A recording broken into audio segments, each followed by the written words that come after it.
నమస్కారం, నేను మీ నిజం చంద్రబోస్. వెల్కమ్ టు నిజం మీడియా. మన నిజం మీడియాలో ప్రసారమయ్యేటువంటి నిజం నిర్ధారణ కార్యక్రమానికి స్వాగతం. ఈరోజు నిజ నిర్ధారణలో భాగంగా జగన్మోహన్ రెడ్డి గారి యొక్క తెనాలి పర్యటనలో కొన్ని దళిత సంఘాలు నిరసనలు తెలియజేశాయి. నల్ల బెలూన్స్ పెట్టుకొని నిరసన తెలియజేశాయి. నల్ల కండవులు వేసుకొని నిరసన తెలియజేశారు. మందకృష్ణ మాదిగ గారి యొక్క జెండాలతో కూడా నిరసన తెలియజేశారు. అసలు ఈ నిరసనల కారణం ఏంటి, ఏం జరిగింది అనేది నిజాన్ని నిర్ధారించుకునేటువంటి ప్రయత్నం చేద్దాం. ఇక వీడియోలోకి వెళ్ళబోయే ముందు ఒక్క అంశాన్ని మాత్రం మీరు గుర్తుపెట్టుకోండి. నిజం మీడియా అనేది ఏ రాజకీయ పార్టీకి అనుకూలమైనటువంటి మీడియా కాదు, ఏ రాజకీయ పార్టీకి వ్యతిరేకమైనటువంటి మీడియా కాదు. ఈ సమాజంలో జరిగినటువంటి ప్రతి సంఘటన మీద కూలంకషంగా ఉన్నది ఉన్నట్టుగా నిజాన్ని నిర్భయంగా చెప్పడమే మా యొక్క లక్ష్యం. కాబట్టి వీడియో నచ్చిన వాళ్ళు లైక్ చేయండి, ఇతరులకు కూడా షేర్ చేసేటువంటి ప్రయత్నం చేయండి. సేమ్ అనుకుంటా జగన్మోహన్ రెడ్డికి నిరసన శాఖ తగలడం. వెంకటకృష్ణ గారు ఏబిఎన్ న్యూస్ ఛానల్లో రఘురామకృష్ణరాజు గారు ఇంకొంతమందితో డిబేట్లు నిర్వహించే సందర్భంలో ఆయన మాట్లాడుతున్నాడు. ఫస్ట్ టైం అనుకుంటా దళిత వర్గాల నుంచి నిరసన సెగ అనేది జగన్మోహన్ రెడ్డి గారికి తెలియడం అనేది మాట్లాడుతూ దానికి తమ్లైన్ ఏం పెట్టారంటే తరిమి కొట్టిన ఎంఆర్పిఎస్ నేతలు అనేటువంటి తమ్లైన్ పెట్టారు. చూడండి ఇంకేం మాట్లాడుతున్నాడు అనేది చూడండి. అది కూడా దళిత సంఘాల నుంచి. అసలు జగన్మోహన్ రెడ్డి వెళ్ళడానికి ముందు నుంచే అక్కడ ప్రదర్శనలు మొదలైనాయి. Go back go back go back అని. తర్వాత నల్ల బెలూన్లు నల్ల జెండాలతో నిరసన జరిగింది. ఆ తర్వాత కొంతమంది లీడర్లు జగన్ వెనకాల, జగన్ వెళ్ళాక జగన్ దగ్గరికి వెళ్ళడం కోసం వెళ్తే వాళ్ళని వెళ్ళలేవలా, వాళ్ళు వెనక్కి వెళ్ళిపోయారు వెళ్ళలేక. సో ఈ రకమైన ఇది ఎందుకు వచ్చింది అనుకోవచ్చు. ఒకసారి మీరు గమనించండి. తెనాలి సంఘటన మనం గమనిస్తే నల్ల బెలూన్లతోటి కొంతమంది, నల్ల కండువులతోటి కొంతమంది, నూతక్కి నవీకరణ్ గారి యొక్క ఫ్లెక్సీని వేయించుకొని కొంతమంది, మందకృష్ణ మాదిగ గారి యొక్క జెండాలు పట్టుకొని కొంతమంది go back Jagan, go back Jagan, go back Jagan అని చెప్పేసి నినాదాలు చేశారు. ఓకే, ఇది చూసాము. అది ఏబిఎన్ లాంటి ఛానల్ కూడా దాన్ని ఫోకస్ చేశాయి, ఎందుకంటే వాళ్ళకి అవసరం కాబట్టి. అయితే ఇక్కడ నేనేమంటున్నానంటే ఎవరైనా సరే దళిత సోదరులు ఎవరైనా, అది మాలలైనా మాదిగలైనా లేదా షెడ్యూల్డ్ ట్రైబ్స్కి సంబంధించి ఎవరైనా చనిపోతే అప్పుడున్న ప్రభుత్వాన్ని నిలదీయాలి. నిలదీయటంతో పాటు ప్రతిపక్షాలు ఏవైతే ఉన్నాయో ఆ ప్రతిపక్షాలు కూడా వచ్చి వాళ్ళని పరామర్శించాలని అడగాలి.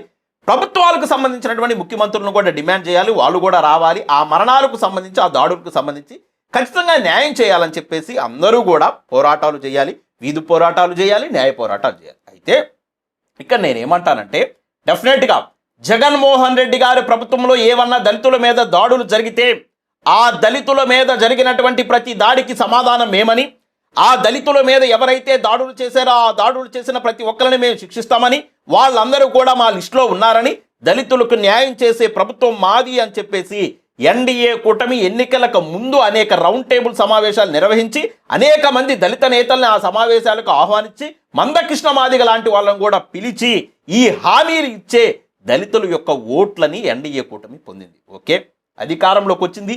ఇప్పటి వరకు ఒక్కళ్ళని కూడా శిక్షించాలా, అది ఒక అంశము, దాని గురించి మనం తర్వాత మాట్లాడుకుందాం. అయితే ఇక్కడ ఎవరైతే నిరసన తెలియజేశారో ఆ సోదరులకు నేను చెప్పేది ఏంటంటే మాలల మీద దాడి జరిగినప్పుడు మాదిగలు ఈ విధంగా నిరసన తెలియజేశారని ఒక బ్యాడ్ సంకేతం సమాజంలోకి వెళ్తుంది. దీన్ని 100% నేను ఖండిస్తాం. ఈ సమాజంలో మాలా మాదిగలు అనేటోళ్ళు ఇద్దరు కూడా అంటరాని వాళ్ళగానే ఈ సమాజం గతంలో చూసింది, ఇప్పటికి కూడా కొన్ని చోట్ల చూస్తూ ఉంది.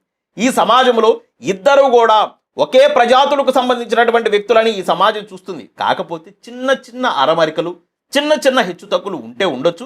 ఆ ఎస్సీ వర్గీకరణకు సంబంధించినటువంటి అంశం కూడా ఇరు రాష్ట్రాల్లో ఇప్పటికే పరిష్కారం అయినట్టుగా కనపడుతుంది. గతంలో మందకృష్ణ మాదిగ గారికి మరి ఇది తెలిసి జరిగిందో తెలియకుండా జరిగిందో నాకైతే తెలియదు, కానీ ఒకవేళ మందకృష్ణ మాదిగ గారికి కనుక ఇది తెలియకోకుండా జరిగితే ఆయన జెండాలు పట్టుకొని నిరసన ఎవరైతే తెలియజేశారో వాళ్ళతో ఆయనకు సంబంధం లేదని, ఒకవేళ సంబంధం ఉంటే వాళ్ళని ఆర్గనైజేషన్ నుంచి సస్పెండ్ చేస్తున్నానని చెప్పేసి ఆయన స్టేట్మెంట్ 100% ఇవ్వాలి. ఎందుకంటే ఎంఆర్పిఎస్ ఆవిర్భవించిన దగ్గర నుంచి ఒకసారి గమనించండి, ఎక్కడ మాలల మీద దాడులు జరిగినా పేపర్ స్టేట్మెంట్లను చూసి మరి ఒక పేపర్ స్టేట్మెంట్లో వచ్చినటువంటి వార్తలను చూసి ఆ ప్రాంతాల్లోకి వెళ్ళి మాలలకి అండగా నిలబడినటువంటి చరిత్ర ఎంఆర్పిఎస్కు ఉంది. కానీ 30 ఏళ్ల తర్వాత ఎంఆర్పిఎస్ ఏందని ప్రశ్నార్థకంగా మనం చూసుకుంటే ఈ రోజున సాటి దళితుల మీద ఒక చట్టానికి సంబంధించినటువంటి వ్యక్తులే, ఒక యంత్రాంగానికి సంబంధించినటువంటి వ్యక్తులే నడి రోడ్డు మీద కొడితే దానికి ఒక రాజకీయ పార్టీకి సంబంధించినటువంటి ఒక మాజీ ముఖ్యమంత్రి వచ్చి ఆ కుటుంబాన్ని పరామర్శించి వాళ్ళను ఓదార్చాలని చూస్తే సాటి దళితులైనటువంటి మందకృష్ణ మాదిగ గారి అనుచరులమని చెప్పుకునేటువంటి ఈ వ్యక్తులు ఈ విధంగా నిరసన తెలియజేయడం ఎంతవరకు సమంజసమో ఒకసారి కృష్ణమాదిగ గారు సమాధానం చెప్పాలి. వాళ్ళతో సంబంధం లేకపోతే సంబంధం లేదని చెప్పాలి, సంబంధం ఉంటే వాళ్ళని వెంటనే సస్పెండ్ చేయాలి. ఎందుకంటే ఓకే, నూతక్కి రవికిరణ్ గారికి జరిగింది అన్యాయమే, ఖచ్చితంగా దాని మీద నిగ్గు తేల్చాలి. జగన్మోహన్ రెడ్డి గారు తేల్చలేకపోయారు, అందుకే వాళ్ళకు 11 సీట్లు వచ్చినాయి. ఖచ్చితంగా ఎన్డీఏ కూటమి ప్రభుత్వం నిగ్గు తేల్చాలి, దాన్ని ఎవరు కాదన్నారు. కానీ ఇలా ఒకళ్ళకు దాడులు జరిగినప్పుడు ఒకళ్ళు అవతల వాళ్ళకి చులకనయ్యే విధంగా ప్రవర్తించడాన్ని మాత్రం మా నిజం మీడియా 100% ఖండిస్తుంది. వీళ్ళని ఇలా పెడితే కనీసము మాల సామాజిక వర్గానికి సంబంధించినటువంటి నేతలైనా ఒక తాటి మీద ఉంటారనుకున్నా. గతంలో మీరు గమనించండి, వర్గీకరణ కాన్సెప్ట్ అయినా మరి ఏ ఇతర సమస్య అయినా కానీ మాలలు ఏ రాజకీయ పార్టీలో ఉన్నా కానీ ఏ పదవుల్లో ఉన్నా కానీ ఒక తాటి మీదకి వచ్చేవాళ్ళు, ఒక మాట మీద ఉండేవాళ్ళు. కానీ ఈరోజు పరిస్థితి మీరు గమనిస్తే తెనాలికి జగన్మోహన్ రెడ్డి గారి రాకముందే ఒక మాల సామాజిక వర్గానికి సంబంధించినటువంటి మంత్రి డోలా బాలవీరేంజనేయ స్వామి, సాంఘిక సంక్షేమ మంత్రి అయినటువంటి ఆయన జగన్మోహన్ రెడ్డి గారు రాకముందే పోలీసులను సమర్థిస్తూ కూటమి ప్రభుత్వాన్ని సమర్థిస్తూ ఎవరైతే ఆ దళిత పిల్లలు ఉన్నారో వాళ్ళని దోషులుగా చిత్రీకరించి మాట్లాడినటువంటి సంఘటన ముందే చూసాం జగన్మోహన్ రెడ్డి గారు రాకముందే.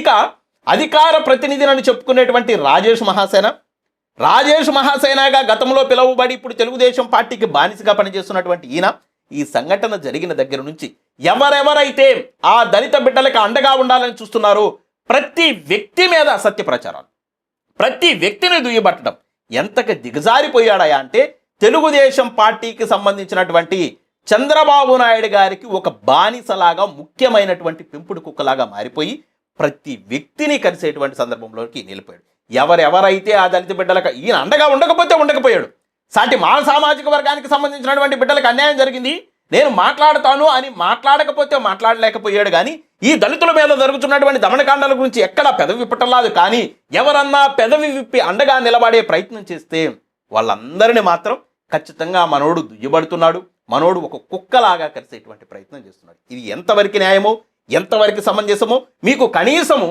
తినేటువంటి కూడు ఎలా అరుగుతుందో, అది ఎలా జీర్ణమవుతుందో, అన్నం తింటున్నారో అశుద్ధం తింటున్నారో ఒక్కసారి మీరు ఆత్మ పరిశీలన చేసుకోండి. మీరు నిద్రపోయేటప్పుడైనా గుండెల మీద చెయ్యేసుకుని ఒక్కసారి ఆలోచించే ప్రయత్నం చేయండి. ఇప్పుడు ఈ సంఘటన అంతటిలో ఒక పెద్ద దళిత ద్రోహి అయినటువంటి రాజేష్ గారి యొక్క కొన్ని వ్యాఖ్యలు మనం చూడండి. ఎందుకు పెద్ద దళిత ద్రోహ కూడా చెప్తాను మీకు. అసలు అక్కడ జరిగిన చిన్న గొడవకి చంద్రబాబు నాయుడు గారికి లోకేష్ గారికి రెడ్ బుక్ ఏంటంటే సంబంధం? అక్కడికి వెళ్ళి మా ఎమ్మెల్యేలని అరెస్ట్ చేస్తున్నారు, మా మంత్రులను అరెస్ట్ చేస్తున్నారని ఈయన అక్కడ సానుభూతి కోసం ప్రయత్నిస్తాడు. ఓకే, అది మేము పట్టించుకోలేదు, అంతే. ఈయన ఎప్పుడు సానుభూతి స్టారే కదా అనుకున్నాం. ఇక్కడ మీరు ఒకటి గమనించండి, ఈ సమాజంలో ఎక్కడన్నా ఇద్దరు ఆకతాయిల మధ్య జరిగినటువంటి సంఘటన కానీ లేదా ఈ సమాజంలో కార్యనిర్వాహక శాఖ లేదా ప్రభుత్వ యంత్రాంగంలో భాగం కానటువంటి వ్యక్తుల మధ్య జరిగితే దాన్ని ఎలా ముఖ్యమంత్రి గారికో లేదా ప్రభుత్వానికో ఆపాదిస్తారా అని అనొచ్చు. కానీ కార్యనిర్వాహక శాఖలో భాగమైనటువంటి పోలీసు యంత్రాంగం, ఈ ప్రభుత్వంలో భాగమైనటువంటి పోలీసులే నడిరేటు మీద కొడితే అసలు దాన్ని లోకేష్ గారికి ఏం సంబంధం, దాన్ని చంద్రబాబు నాయుడు గారికి ఏం సంబంధం అంటావేంటి? చదువుకోకపోతే పుస్తకాలన్నా చదవడానికి ప్రయత్నం చేయి, జ్ఞానం లేకపోతే జ్ఞానం తెచ్చుకోవడానికన్నా ప్రయత్నం చేయి. నోరుందని కానీ చెప్పేసి ఎలా పడితే అలా వాక్కన్నా అది నోరా మోరా అనుకునేటువంటి సందర్భం ఇప్పుడు కనబడుతుంది. దిగజారిపోతున్నావన్న ప్రతి సందర్భంలో కూడా ఇంకా ఇంకా ఇంకా ఇంకా దిగజారిపోతూనే ఉన్నావు. యంత్రాంగంలో భాగమైనటువంటి పోలీసులు కొట్టారు అక్కడ. ఆకతాయిలో రవిడీలో అల్లరి సిల్లరగా తిరిగేటువంటి వాళ్ళు ఎవరో రోడ్డును పోయే గన్నాయో దానయో ఎవరో కొట్టలా నువ్వో నేనో కాదు, యంత్రాంగం అక్కడ, ప్రభుత్వ ఉద్యోగులు అక్కడ, కార్యనిర్వహణ శాఖలో భాగం అక్కడ.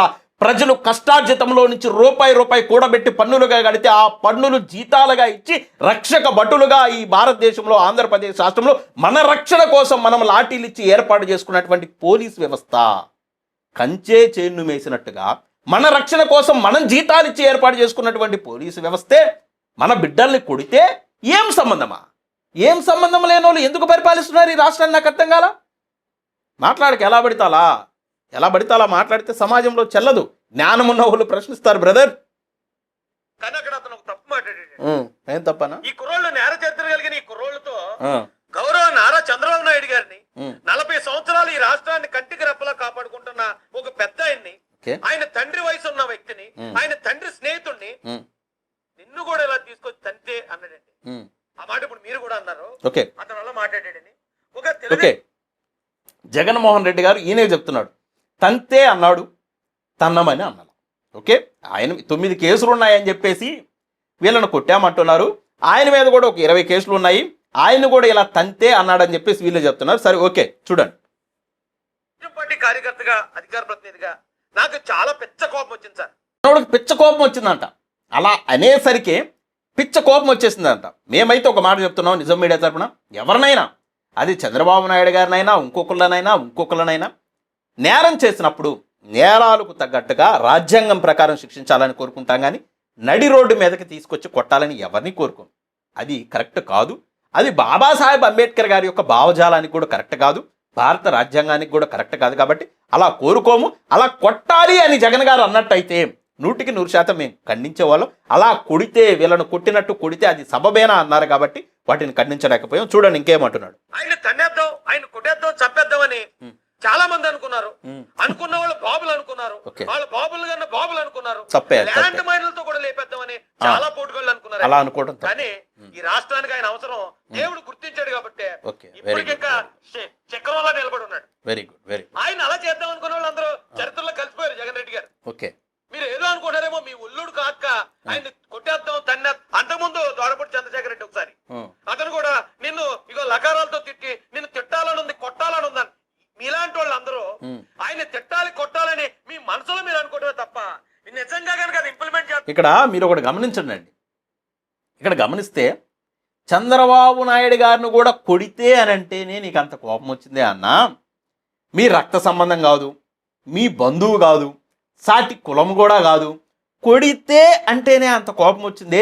ఇక్కడ దళిత బిడ్డలను కొట్టారన్నా, కొడితే రక్తం మరగట కొంపదీసి మా వర్గాలకు సంబంధించిన బిడ్డ కాదా ఏంటి నువ్వు?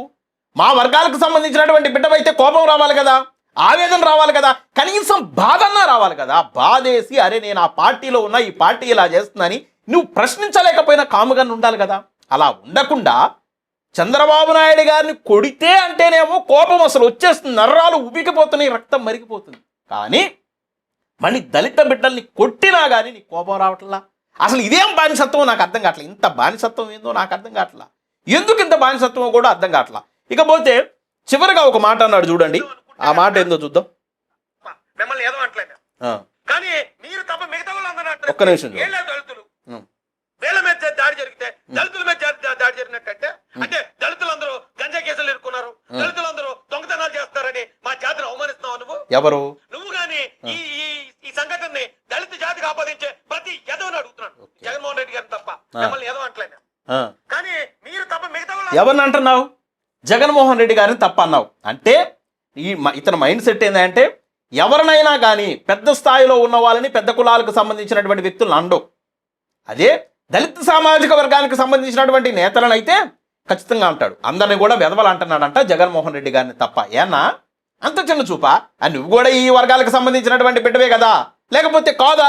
బహిరంగ స్టేట్మెంట్ అయ్యి నేను ఈ వర్గాలకు సంబంధించినటువంటి బిడ్డను కాదు, ఈ వర్గాలను అడ్డం పెట్టుకొని ఎదిగాను, ఈ వర్గాలకు నాకు ఎలాంటి సంబంధం లేదని స్టేట్మెంట్ అన్నా ఇవ్వు. తప్పు చేసి ఎవరినైనా అనాలి. జగన్మోహన్ రెడ్డి గారు చేస్తున్నారా? జగన్మోహన్ రెడ్డి గారిని కూడా అను. చంద్రబాబు నాయుడు గారు చేస్తున్నారా? అను. లోకేష్ గారు చేస్తున్నారా? అను. పవన్ కళ్యాణ్ గారు చేస్తున్నారా? అను. నరేంద్ర మోడీ గారు చేస్తున్నారా? అను. ఎవరు చేసినా అనాలి. అంటే వాళ్ళనేమో అనని చెప్పేసి వీళ్ళనేమో అంటానంటే ఏంటది? ఎంత చక్కవైన వాడకమన్నా మిమ్మల్ని చంద్రబాబు నాయుడు గారు ఎంత చక్కగా వాడుతున్నారని ఇంకొక మాట అన్నారు. వీళ్ళు దళితులంటే ఇట్టాగే ఉంటారు, ఎస్సీలంటే ఇట్టాగే ఉంటారు, ఎస్సీలంటే గంజాయి బ్యాచ్ అని క్రియేట్ చేసింది ఎవరు క్రియేట్ చేశారు? మీ పార్టీకి సంబంధించినటువంటి నేతలు కదా, మీ పార్టీకి సంబంధించినటువంటి నేతలు కదా, మీ పార్టీకి సంబంధించినటువంటి మీడియాలు కదా. అసలు అంతెందుకు, ఈ డిబేట్ స్టార్టింగ్ లో వెంకటకృష్ణ గారు ఏమన్నారో విను చూద్దాం. అక్కడక్కడ ఉన్న ఈ యాంటీ సోషల్ లంపెన్ సెక్షన్స్ ని యాంటీ సోషల్ లంపెన్ అంట. ఏయా వెంకటకృష్ణ గారు, మీకు చేతనైతే ఈ గంజాయిలు, ఈ స్మగ్లింగ్లు చేసేటోళ్ళు వాళ్ళ మీద వీడియోలు చేయండి, వాళ్ళ మీద డిబేట్లు పెట్టండి. ఏదో చిన్న కేసులు ఉన్న తుచ్చంబరగా వీటి మీద కాదు. యాంటీ సోషల్ లంపెన్ బ్యాచ్ అంటున్నాడు. నువ్వు పక్కనే ఉన్నావుగా, ఇంటున్నావుగా, దళితుల్ని యాంటీ సోషల్ లంపెన్ బ్యాచ్ అంటున్నాడు. సోది మొహాలు ఎందుకుంటారో తెలియదు. మళ్ళీ వీడియోలు చేస్తూ జై భీమ్ అని చెప్పేసి ఆయన పదాన్ని వాడడం, ఆయన ఫోటోలు పెట్టుకోవడం, దేనికి ఇవన్నీ? ఏడుస్తాడు బాబు అంబేద్కర్ గారు మిమ్మల్ని చూస్తే గుండెలు బాదుకొని ఏడుస్తాడు. చేస్తున్నాడు నాకైతే అర్థం కావట్లా. అన్ని ఏరియాస్ లో ఆ మూలన కొంతమంది, ఈ మూలన కొంతమంది. సో దీన్ని బట్టి ఏమర్థమవుతుంది? మీకేమనిపిస్తుంది? అది అన్ని ఏరియాస్లోనంట ఇలాంటి యాంటీ సోషల్ ఎలిమెంట్స్ అంట, ఈ లంపెన్ బ్యాచ్లు అంట, ఈ గంజాయి బ్యాచ్లు అంట జగన్మోహన్ రెడ్డి గారు ప్రోత్సహిస్తున్నారు. అంటే ఇప్పుడు చెప్పు, ఎవరు దళితుల్ని గంజాయి బ్యాచ్లు అంది? మీకు సంబంధించినటువంటి, మీకు ప్రచారం చేసేటువంటి మీడియాలు కాదా? మీకు సంబంధించినటువంటి రాజకీయ నాయకులు కదా? మరి వాళ్ళనను కుక్కలని, వాళ్ళనను వెధవలని ఎవరిని అంటావు? దళితులకు అండగా నిలబడినటువంటి దళిత సామాజిక వర్గాలకు సంబంధించినటువంటి నాయకుల్ని, రాజకీయ పార్టీలకు సంబంధించినటువంటి నాయకుల్ని అంటావా? ఏది ఏమైనప్పటికీ మా నిజం మీడియా ఒక అంశాన్ని అయితే సూటిగా తేటగా నీటుగా చెప్తుంది. దళితుల మధ్య ఐక్యత అనేది చాలా కొరబడింది. దళితులు విచ్ఛిన్నమైపోయారు. ఎంత విచ్ఛిన్నమైపోయారయ్యా అంటే, సొంత కులానికి సంబంధించే అనేక శాఖలుగా, మాదిగలకు జరిగితే మాలలు పట్టించుకున్నంతగా, మాలలకు జరిగితే మాదిగలు పట్టించుకున్నంతగా, మాలలకు జరిగితేనే మాలల్లో ఉన్న మళ్ళా కొంతమంది నాయకులు ఒకవైపు అన్యాయమని, ఇంకొక వైపు న్యాయమని, మాదిగలకు జరిగితేనే మాదిగల్లో ఉన్న నాయకులు కొంతమంది న్యాయమని, కొంతమంది అన్యాయమని, ఇలా ఎవరికి సంబంధించినటువంటి రాజకీయ పార్టీలు, ఎవరికి సంబంధించినటువంటి అగ్రవర్ణాలకు సంబంధించినటువంటి నాయకుల దగ్గర వాళ్ళు బానిసలుగా మారిపోయి కనీసం తప్పు జరిగినప్పుడు తప్పు జరిగిందని మాట్లాడే స్థితిలో మన దళిత నాయకులు లేకుండా పోయారు. అది ఏ ప్రభుత్వమైనా, ఏ రాజకీయ పార్టీ అయినా సరే ఒక్కసారి ఆలోచించండి, విజ్ఞతతో ఆలోచించండి. ఎటు వెళ్తుంది సమాజం? భారతదేశానికి రాజ్యాంగం లేనప్పుడే, తాను ఒక్కడగా ఉన్నప్పుడే, ఇంత జ్ఞానము దళిత సామాజిక వర్గానికి సంబంధించినటువంటి ప్రజల్లో లేనప్పుడే డాక్టర్ బాబాసాహెబ్ అంబేద్కర్ గారు ఎంత పోరాటం చేశారో ఒక్కసారి గుర్తు చేసుకోండి. ఆయన వారసలమని చెప్పుకుంటూ, ఆయన పేరు వాడుకుంటూ, ఆయన నినాదాలను వాడుకుంటూ ఈ సమాజాన్ని ఇంత విచ్ఛిన్నం చేస్తూ, ఇంత విచ్ఛిన్నకారులుగా మారిపోయి ఈ రోజున ఇన్ని దాడులు జరుగుతున్నా కానీ దాడులు చేసినటువంటి వ్యక్తుల్ని వెనకేసుకొస్తూ ఈ విధంగా ఈ సమాజంలో మనం ఏం సంకేతం ఇస్తున్నామో ఒకసారి అర్థం చేసుకోవాలని, ఇది ఈ రోజున తెనాలి దాకా వచ్చిందో, లేకపోతే జేమ్స్ దగ్గర జరిగిందో, ఇంకొకళ్ళ దగ్గర జరిగిందో కానీ రేదో ఒక రోజు ఖచ్చితంగా నీ ఇంటి దాకా వస్తుంది.